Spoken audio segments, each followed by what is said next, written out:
بسم الله الرحمن الرحيم والصلاة والسلام على سيد المرسلين حبيب إله العالمين أبي القاسم المصطفى محمد وعلى آل بيته الطيبين الطاهرين واللعن الدائم على أعدائهم إلى قيام يوم الدين. In the name of Allah, the Beneficent, the Merciful, may Allah's peace and blessings be upon our Holy Prophet Muhammad sallallahu alayhi wa alihi wa sallam, and may Allah's eternal damnation be upon their enemies from now until the end of time. Sallu ala Muhammad wa ali Muhammad. Allah subhanahu wa ta'ala says in the Holy Quran, A'udhu billahi minash shaitanir rajim, Bismillahir Rahmanir Rahim, Inna hadaynahu as-sabila imma shakiran wa imma kafura. Allah subhanahu wa ta'ala says in the chapter of Al-Insan, of man, also known as Surah Al-Dahr, the chapter of time. He says, Inna hadaynahu as-sabila. Of course, this is chapter 76, verse 3. Okay? He says, we have guided him to the path. Either he is thankful or he is disbelieving. Okay? Either he is thankful or disbelieving. Now, we left off in our last lecture speaking about the issue of disproving chaos theory and coincidence. And inshallah, we did a complete job. Prophet Muhammad sallallahu alayhi wa sallam says, رَحِمَ اللَّهُ امْرِئٍ عَمَلَ عَمَلًا فَأَتْقَنَهُ. He says, may Allah place His mercy upon an individual who does a job and does it well and completely. Right? So if I do something, I need to do it well. Today, because we spoke about the issue of no coincidence and the fallacy of chaos theory, fallacy just means that it's not true. Okay? And we proved it logically and intellectually, right? We didn't use the Quran, we just used our intellects. And in this journey that we're undertaking together, this most important journey of recognizing the value of what we have, so that we can then understand whether we should believe in this religion or not. And if I value it and I truly see what it's teaching me and what the value of this intellect is, then I will surely be connected with He who gave me this intellect. And if I recognize that value, then I will believe in the fact that Allah subhanahu wa ta'ala exists because He gave me this intellect. And I proved that He exists. I proved the necessity of His existence. I proved His oneness. I proved that chaos doesn't exist and coincidence doesn't exist. And based on that, I recognize that there is value to this intellect that has allowed me to get to these realities. And that He who gave me this ability, surely He Himself is a supreme intellect.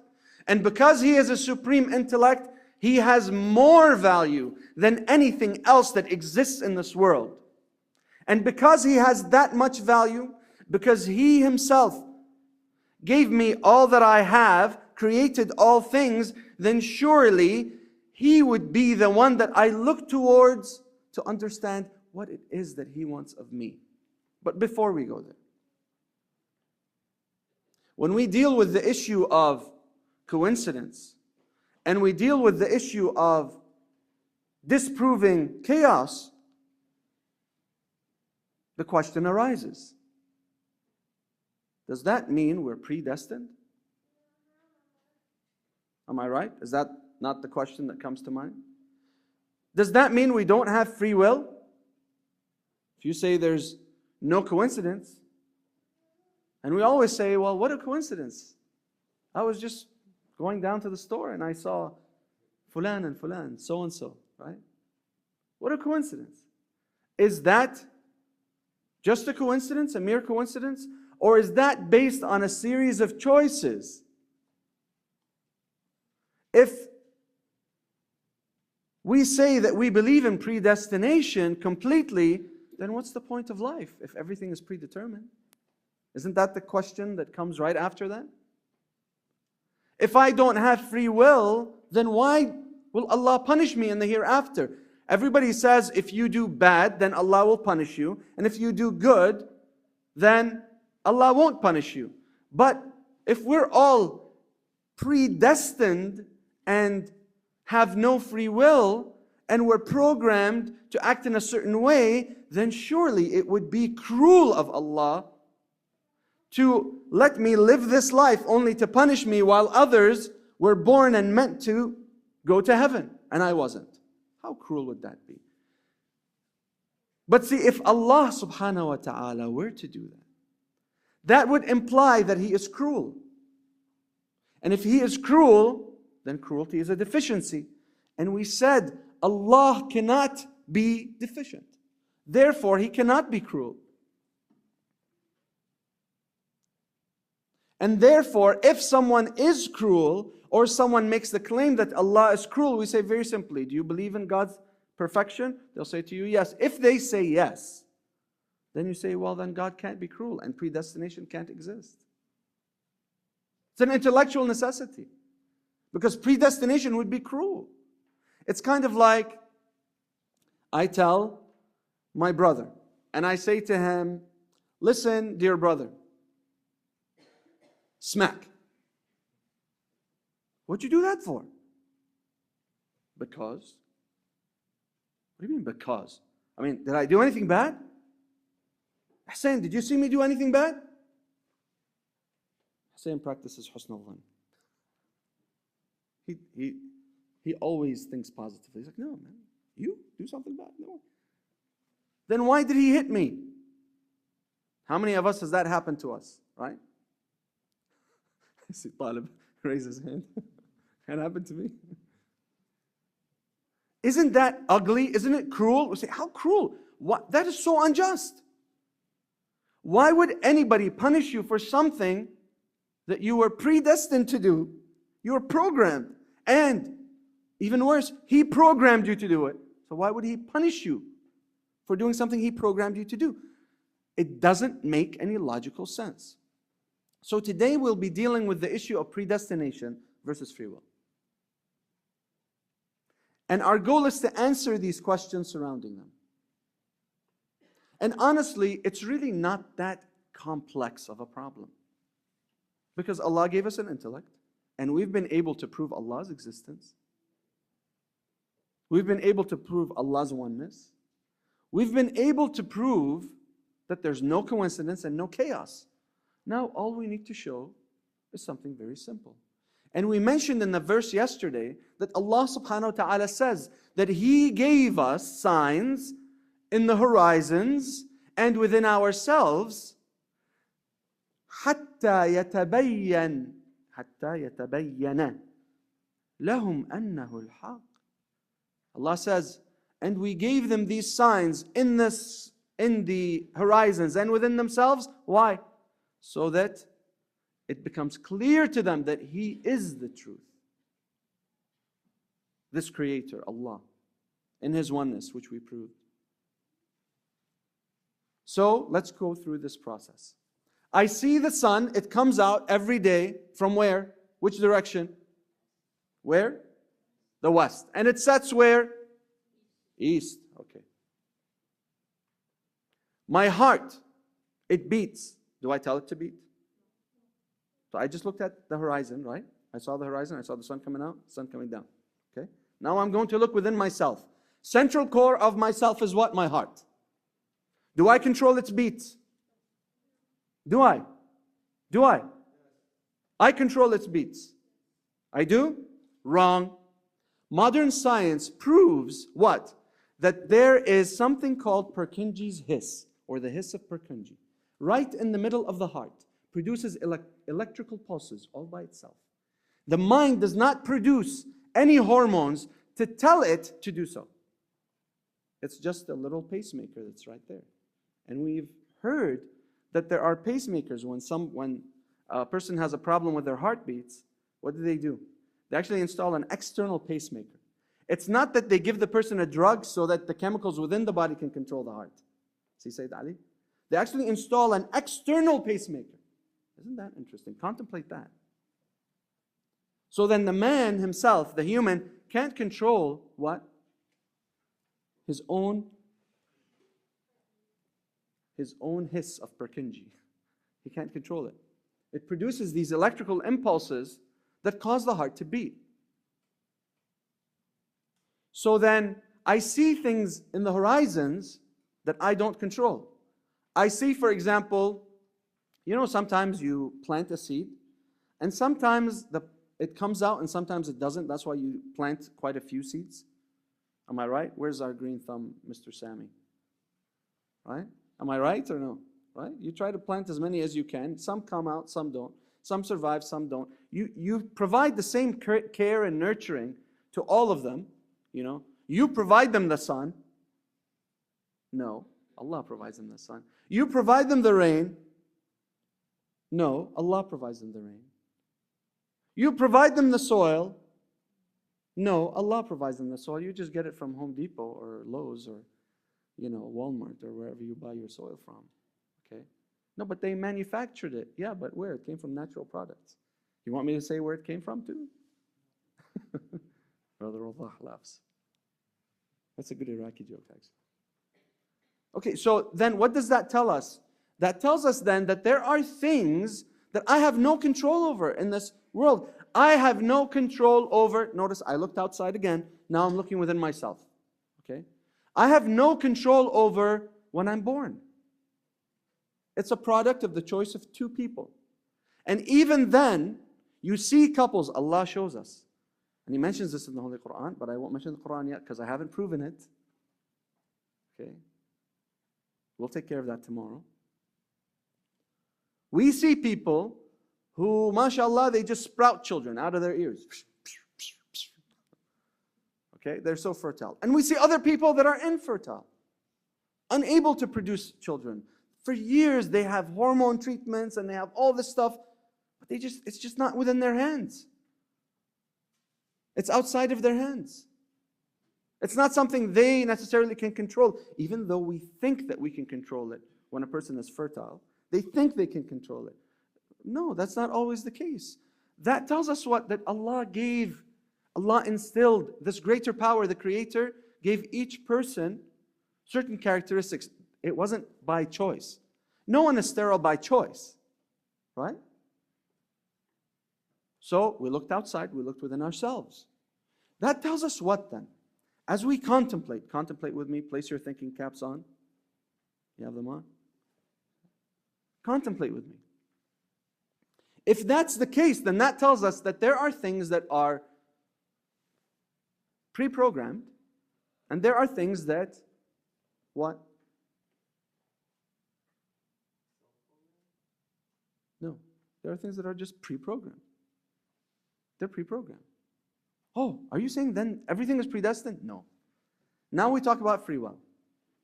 And I'm not talking about the movie. Okay? So in the first instance, very simple examples that show us what? That there are things that are predestined and pre-programmed. Okay? But are there things that adhere to free will and that aren't controlled by everything that is predestined? Okay? That's the next question. What's the answer? When you wake up in the morning, do you have the choice to wake up or hit the buzzer and go back to sleep again or no? Do you have the choice? You don't have the choice? Why? Because it's in the other room and it's locked or something? When you wake up in the morning, do you have the choice to get out of bed or no? Yes.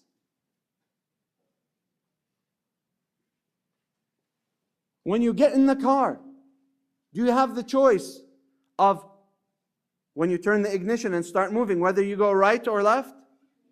Yes? Do you have the choice of whether you ditch school or not? Or are you predestined? No, you have the choice. You have the choice. Do you have the choice whether to be a good parent or not? To be kind to your children? To say a kind word to them or not? Now, there are some things that have to do with behavioral conditioning. Because remember, we are animals of behavior at the end of the road. We are creations. And we do have instinctual things. And we learn by what? By example. It's a way that we learn. Does that mean that we're predestined? No, it doesn't. What it means is that there's a system of survival within our own instincts that helps us to do what? That helps us to thrive. And if I have a good example in my life, in my childhood, what will happen? I will repeat those good patterns. But if I have a bad example, then what will happen? I will repeat the bad patterns. Well, then when does the choice come in, Shaykhna? The choice comes in once you are aware. What do you mean? Do you mean I don't have a choice when I'm not aware? No. Let me give you an example. A child, for example, when they're first born, okay, they move their hand back and forth, and they say, they scream and they make sounds, they cry and they shout. And a child, when they cry, they don't cry for no apparent reason. There's a reason. Either they're colicky, right? Or their diaper is full, or, they feel hot, or they feel hungry. So what do? They give you that information to communicate to you that this is how they feel. They do that by choice. What do you mean by choice? Well, they had the choice not to do it, right? No, because they don't know other than I'm hungry, so I scream. My diaper is full, so I scream. So then that means at that point, the only thing that they're aware of is their own instinctual needs. Now when I grow older and I start collecting information, I can analyze and I can say, well, this is longer than this, and this is taller than that, and this is rough, and this is soft, and this is good, and this is bad, and this is happy, and this is sad. What happens then? There becomes an understanding of what makes them feel good through their awareness. Because there's a process of learning, right? When we're first born, there's an instinctual process that Allah instills in us, okay, that the Creator gives us. And then, beyond the instinctual process, there's a learning process that helps us build on that instinct. And what tends to happen, you see a child as old as Tammar, for example, he makes the choice whether he wants to play right now or he just wants to sleep. He says, no, I want to play, I don't want to sleep. That means he's making a choice. He's aware of what his needs are, and he's aware of what he doesn't want and what he doesn't need. Now, that's not to say that you know better as a parent. But why? That's because you have more information, more awareness. This is just how our intellects are built. So then even a child his age recognizes that he has a choice of whether to play or to sleep, whether to run or to sit. That tells us then what?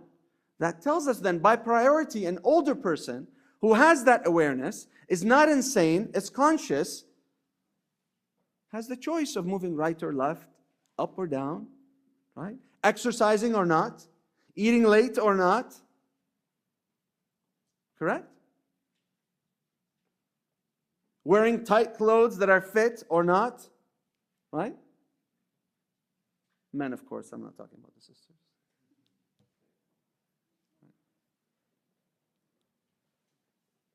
So that tells us then that there are things that we have choices in. Let me give you an example. When you get older, when you get my age, I have a bit of gray. I know it doesn't show. But, when you get my age, you start to think back. You say, oh man, if I only did this. I had the choice, but I didn't exercise it. If I was only aware enough. If I only had someone, a mentor, right? If I only had a mentor, it would have helped my decision-making process. Right? If only I had the guidance. It would have affected my decision-making process. That means that I recognize what? That I might not have been that aware at that point because I didn't have all the information. But I didn't say that I didn't have a choice. I had a choice, but I had choices that were limited to the information that I knew. The information that was provided to me by my environment, and the information that was based on the knowledge that I had myself. But I had a choice. I had a choice whether I did well in school or not. You know those reunions that they have, they show them in movies all the time, right? The class reunions and all this business. And you see, a guy who's like, he doesn't have a successful job, and then you see the other person who's like running for the presidency or something like that, right? Or you see, for example, a person who is a successful businessman and a person who's also successful, but he takes more time to spend with his kids, for example, rather than hours and hours upon hours of work. I remember when my company was successful and I was working, and I was young, and I was thinking, well, I can make X amount of dollars, but I thought, well, but I already feel like there's something missing. No matter how much money you make, you always feel like there's something missing. Unless you say, well, I have this, I should get married, right? That's what's missing. Somebody to care for, someone to care for me. I want to have kids, okay? Maybe, spending all that time trying to collect the money is not going to give me that time with my family and with my children. So I make a choice to make less money, but to spend more time with family. Quality time. You see? So I have a choice in my life. Well, hang on. You just proved that there are things that are predestined. And you proved that there are things that are based on free will. All intellectually, I might add. All through a rational process. Right? So which is it then? Predestination or free will? And the answer is very simple. A supreme intellect by the name of Imam Ja'far al-Sadiq, salamullah alayhi, when asked, he said, 1400 years ago, he said, Amrun bayna amrayn. He said, it's a bit of both. Right? Because there are things that are predestined, and there are things that are what? That are based on free will. Does that make sense? Okay. So it's not, what's your position, what's your stance, Brother Yasser? Free will or predestination? Let's have a debate. Right? It's not like that. Brother Yasser will say, well, what do you mean? Why does it have to be this or that? You choose a stance, I'll choose a stance. Choose one, I'll choose both. And I'll prove you wrong every single time. He has that ability, he has a good memory.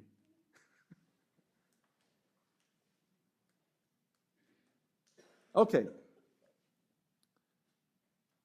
The next thing then that comes along, now that we understand predestination and free will, now that we understand it, the next thing that comes along is to say, well, okay, I'm kind of checking off these things as I'm going along.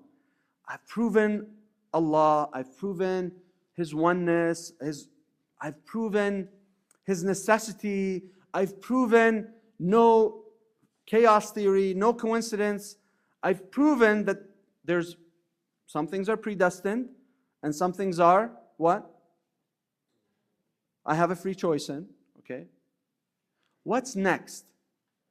There are two things that come after that. Two things that come after that before we get into the Holy Quran, okay? And trying to prove it, because we need to prove the Holy Quran. You can't, again, you can't give value to something or believe in something that you don't, that you can't commit to something that you don't believe in, and you don't believe in it because you don't see its value in your life, right? So the next thing that then comes along is what? Well, we're going to say, in that case then, there are many claims that are being made about God here. Okay. Claims that God is unlimited, claims that God is perfect, claims, well, just because He's a creator doesn't mean He's perfect, right? Just because he's a creator. I mean, my mom created me. She's not perfect. She doesn't say she's perfect. I think she's perfect. Right? But, she knows she's not perfect. She tells me that all the time. My dad certainly might claim perfection. I know he's not perfect. Isn't that funny how that works? And I'm a dad, and I have to keep reminding myself, humble yourself. You're not perfect. What, you know more than your child? Okay, great. You need to build that knowledge constantly, even as a parent. You have to. Okay? Because if I don't sit and I don't listen to my child, then I'm assuming that I know everything. Well, why don't I remember the day when I was that age? Did I know everything? All we want from our parents is really, really, really, quite honestly, for them to listen to us.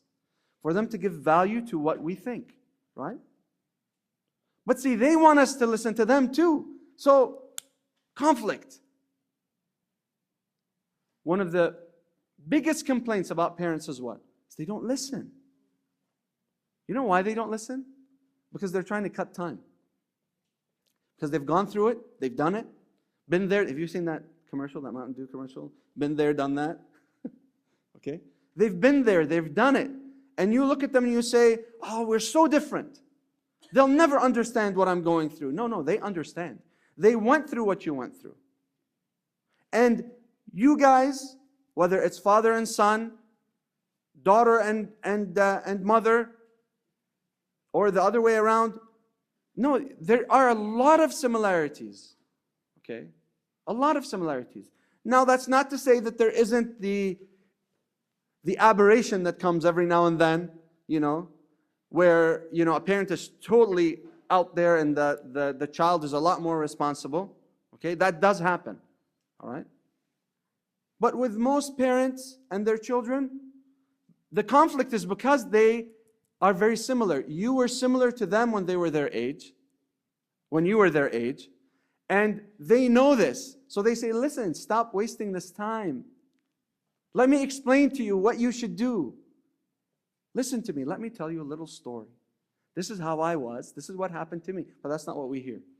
Well, I shouldn't let my kid know what happened to me, because if I let my kid know what happened to me, then they're going to realize I'm less than perfect. And if they realize that I'm less than perfect, then they won't respect me. And if they don't respect me, then they won't listen to me. And if they don't listen to me, then my child is going to go to hell and this whole system is going to explode. But what we need to realize as parents is that our kids are not stupid. They have intellects. They know what makes me mad. They know that what makes me sad. They know that, I have limited strength. Even though they idolize me because they love me. Our kids love us.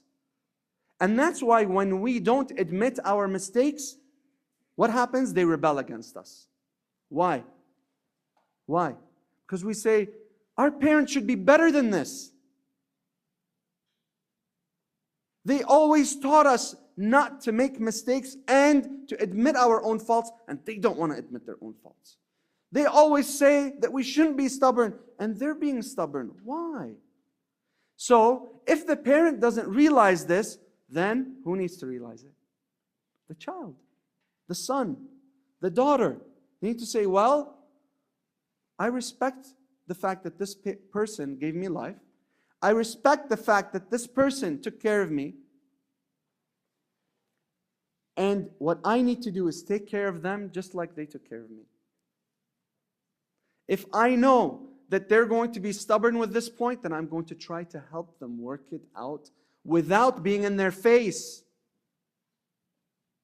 I don't like when they're in my face, so why do I get up in their business? Right? I'm all up in that business. Isn't that what they say? There's no reason for me to get in their face. There's a way to finesse. Have you heard that word? I love that word. Finesse. You need finesse. Am I right, Sheikh Yasin? Sheikh Yasin's got finesse. You should see his free throw. Finesse. You need finesse. Life is about finesse, and that word just makes you smile. Because it's all about the workaround, the solution. It's not about the conflict. It's not about hitting a brick wall, right? If you don't have enough meat and you don't have enough potatoes and you only have pasta and you have a little bit of flour, then what do you do, Sheikh Yasin? You make something out of nothing. That's what you do. There's always something there, a positive solution. Okay? Today, I don't see the solution, but maybe I need to step back. Maybe I need to seek help from the outside. People that know. And that'll bring me closer to a solution. But to say that there is no solution would say to Allah that I believe that He created me and placed me within a system that is what? That is flawed. Because Allah, the perfect, wants only the perfect. And if I say there's no solution, I'm saying there's no perfect solution, is really what I'm saying. There's no way around it. No, there is a way around it. And the perfection at the time might be just taking, instead of walking through, walking aside a little, right? Shuffling. Let me give you a nice little exercise. Face the person next to you. Put your hand up like this. Now, press your hands against each other. Palm to palm. Palm to palm. Palm to palm. Is everybody doing it? If you're not doing it, do it. Sister, do it with the Hajjiyah. Palm to palm. Now what I want you to do is both of you push against each other. Push. Push against each other. Push. Stop. Stop. Stop. Okay, now this is what I want you to do. Put your hands against each other again. Okay? Not both, just one hand. We're not playing patty cake. Okay? One hand. Now what I want you to do is one person push, the other person absorb the push. Absorb the push. Isn't that nice? Do you feel that harshness? Do you feel that clash? Do you feel that I can't overcome? When you were pushing against each other, you were thinking, wow, this person is strong, right? I can't overcome this. I need to push harder. I need to push harder and harder. But I'm not moving anywhere. Did the hand move anywhere when you were both pushing against each other? No. But when you gave a little, they also, notice what happened. When you gave a little, what did the other person do? They gave a little. And when they gave a little, you said, oh, let me be a little gentler. Let me give a little more too. So you gave a little. That's finesse. That's finesse. That's a solution. That's a true solution. And that's how you should deal with any problem you face in your life and with anything that you face in your life. Don't be stubborn and fight it. Understand the situation and try to absorb it. And that if you absorb and listen to the other person, and this often happens when two people are conversing. And we automatically assume when two people are conversing that I have to speak louder, because if I don't speak louder, he's not going to hear my point. So I raise my voice higher and higher and higher. No, he didn't hear me. No, he didn't hear me. Hear me again. Once, twice, 3 times. Sold. And yet the person still isn't convinced. They're not convinced. They're not sold on your idea. Am I right or no? Brother Allah, true? But if you speak lightly, you say, I'm going to listen to you. Oh, I let my hand. There's that finesse happening. Okay. But, please don't interrupt me, brother. Oh, okay, sure, I will. Okay, I listen attentively. I don't listen and think about, the stuff that's already in my mind that I wanted to say to them before, okay, but I couldn't, but I'm just going to stay silent because Sheikh Aous told me to stay silent, so I'm going to stay silent. No. It's not like that. Absorbing is about taking in information. Even if you're silent, you can be like that brick wall, not taking anything in. Okay? What you need to be is, you need to be that hand that absorbs that energy. Take the information in. Okay? Take it in. Think about it. You don't have to respond right away. You don't. You don't. And you don't need to get the answer right now. No, you need to tell me now. Are you going or not? It's either now or never. Those are like famous lines from movies. And surprisingly, we hear it a lot in our households. It's either now or never. If you leave this house, you're never going to see my face again. All right? If you leave this house, you're never welcome under my roof again. If you don't listen to me now, then you can leave. Go to wherever. Walmart. I didn't want to say the other word. The point is what? The point is, there's no finesse there. Right? But if I sit and I listen, let me give you an example of how we can rework a situation. Father and son. Son comes in. He's got bad grades. Father comes. He goes, every year I get this report card and these are your grades. And you keep promising me you'll do better. And you don't. Year after year after year. إلى متى? Until when? Mu'ad al-Hajji. إلى متى? Son, daughter, you're smarter than this. I'm telling you, you're smarter than this. Somehow that you're smarter than this doesn't come out as a compliment. It just, okay, I'll try. But I want you to notice the difference. In a minute, let me just continue with this because I was on a roll. Okay. Come on, Dad, you keep telling me I can be better. I hit the books, I do this, it's not going in. It's not going in. I have problems learning. What do you mean? Are you saying that you have bad genes? You're my son. You're my daughter. You're the smartest person in the world. Don't you know who I am? Ana fulan ibn fulan, right? I'm the son of so-and-so. Don't you know we're from Najaf? Some brother said this the other day. Who was it? USA? Somebody said this. I prayed behind this marja. Another brother said, well, it says though knowledge is gained through just osmosis or something. I think it was Brother Hassan. The point is what? The point is there's that clash, it's happening. Can you see it? So the next thing that happens is the father puts an ultimatum. He says, if you don't do this, if you don't improve your grades, if you need to stop, subhanAllah, one thing pulls the other. Negativity pulls negativity. Okay? If you don't improve your grades, come earlier. Don't stay out till like 2:30 a.m. Don't do this, don't do this, don't do this, don't do this. Bam, bam, jab, hook. Knockout. Get out of my house. I don't want to see you again. No, this is true. This happens. Okay. So what does the son do? Packs up his bag and leaves. And he accepts what his father says because his father told him to respect him. He taught him to respect him. So he says, you know what? That's it. I'm just going to pack up and go. Or he stands up in his face and then he decides, he says, you know what? I don't need this. I don't need you. I'm out of here. I don't need this. I don't need you. I'm out of here. 3 seconds. 3 seconds and life changed for that man or for that daughter. And for that father and that mother. The mother comes, why did you do that? The siblings come, where are you going?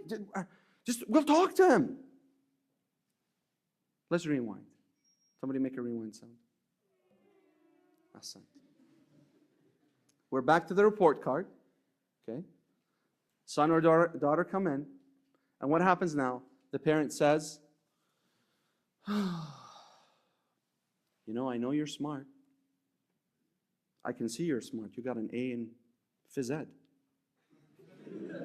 What? It takes a lot of energy. You got a B+ in art. What? They have papers in art class. You got good grades in What's that class? Culinary class or whatever? Sheikh Yasin laughs. Okay? So I know you're good. Now the parent needs to think, my son or my daughter is good at something, I know. Allah subhanahu wa ta'ala is kinder and more benevolent than to create someone without giving them talent. So I say, listen, son, daughter, I know that you are good at so many things. And I love the fact that you remind me of myself. Don't make it seem like you don't like the fact that they remind you of yourself, because that's the sense that they get. Okay? The child says, listen, I'm sorry. I know I can do better. But honestly, it's just that this class isn't clicking with me and I didn't have time here and I made the wrong choices. Well, why don't we work on trying to make the right choices? What do we need to do? What do we need to do to make the right choices? Let's sit together and think about it. Okay? And I mean, really think about what you can do next year. Maybe we can get you some extra classes this summer. Do you have any tutors? Okay?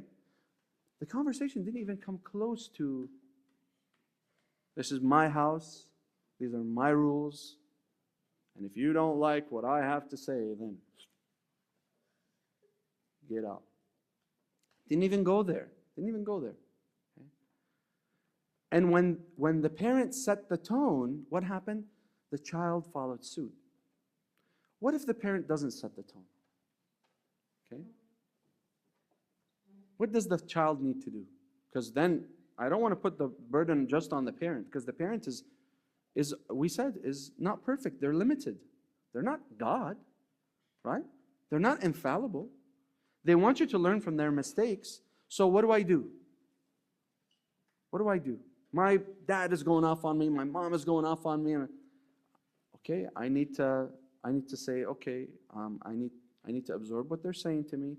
They're very angry right now. So if I say something negative, it's going to be just like adding wood to the fire, right?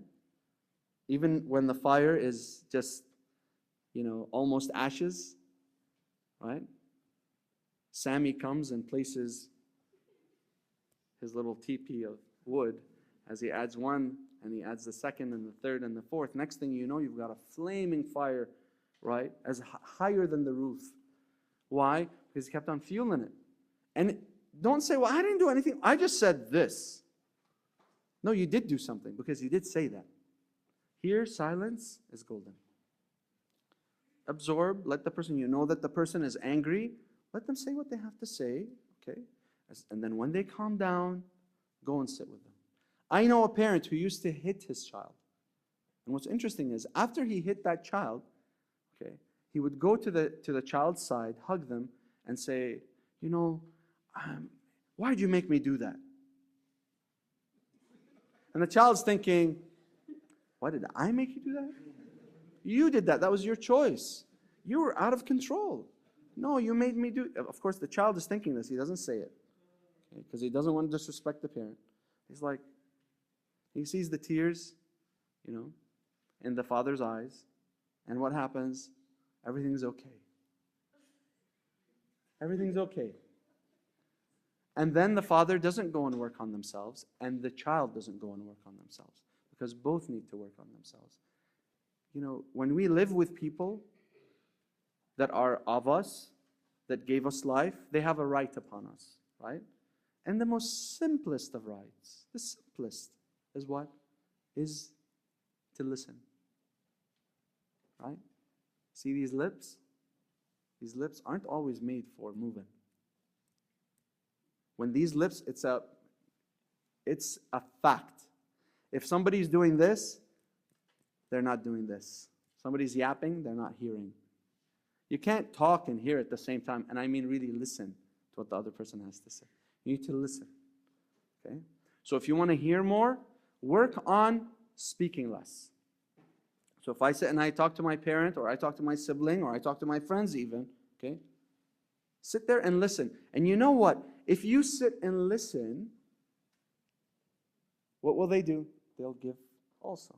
And they will in turn listen. They might not do it the first time. Don't go there and say, well, You know what? I mean, I tried, and how many times did you try? Just once, and just it was a flop. No, once isn't enough. Because remember, practice makes perfect. Okay? So when the person realizes that you're not putting in that force, they'll start also giving a little. All right? They will. I ask Allah subhanahu wa ta'ala to give us strength to realize our weaknesses. I ask Allah subhanahu wa ta'ala to always remind us that we are limited, though He has given us countless talents and countless abilities. We ask Allah subhanahu wa ta'ala to make us successful in our fasting.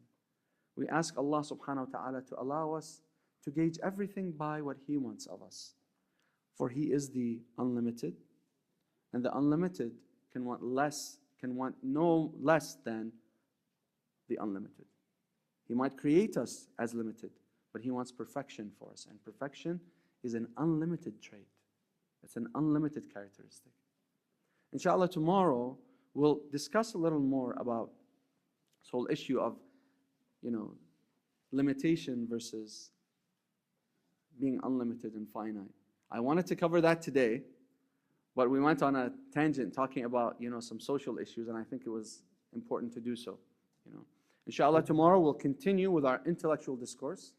We just gave it a practical spin today, inshallah. And I ask you to remember me and my family in your dua, inshallah. You are all in mine. Walhamdulillah, Rabbil Alameen, wa salatu wa salam ala Sayyidil Mursaleen. Allahumma salli ala Muhammad, ali Muhammad.